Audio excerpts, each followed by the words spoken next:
красном углу ринга готовится продолжение боя. Представитель Солоса выходит на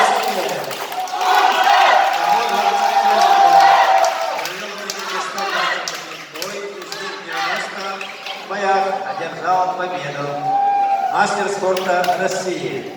Егор Васильев является двукратным чемпионом Республики Саха, трехкратным призер Дальневосточного федерального округа, призер чемпионата России среди студентов, победитель всероссийского турнира класса А, победитель 6 спортивных игр народов.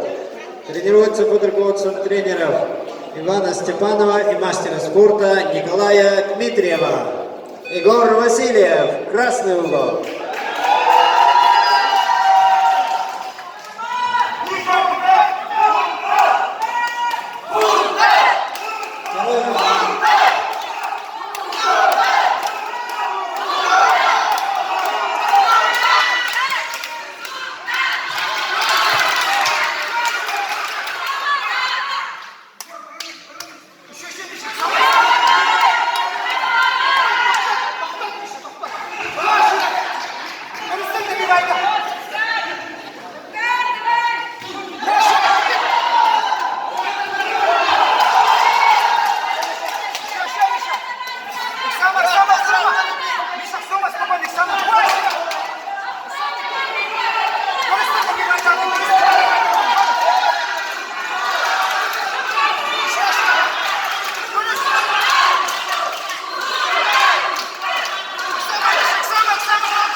Михаил Варламов является чемпионом Республики Саха 2018 и 2019 годов, чемпион Дальнего Востока 2016 и 2018 годов, призер международного турнира Финляндии.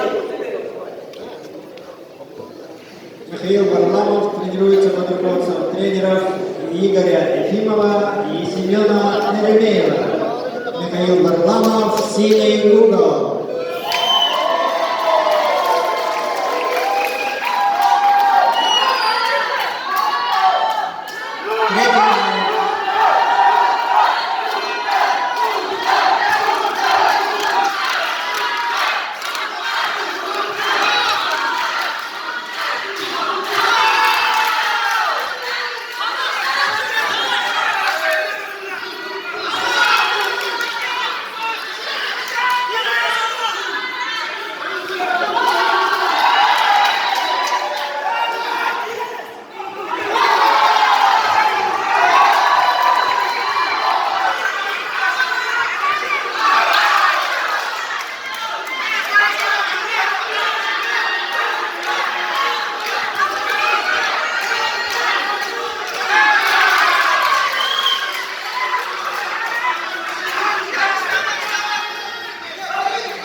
Сергей Семенов, Ох. рефери данного боя, мастер спорта России. Блин, тебе вырайдет. Унтадырга, Кинде новолга, кеде. Миша, Михаил. Распанта. О, уже давай, просто.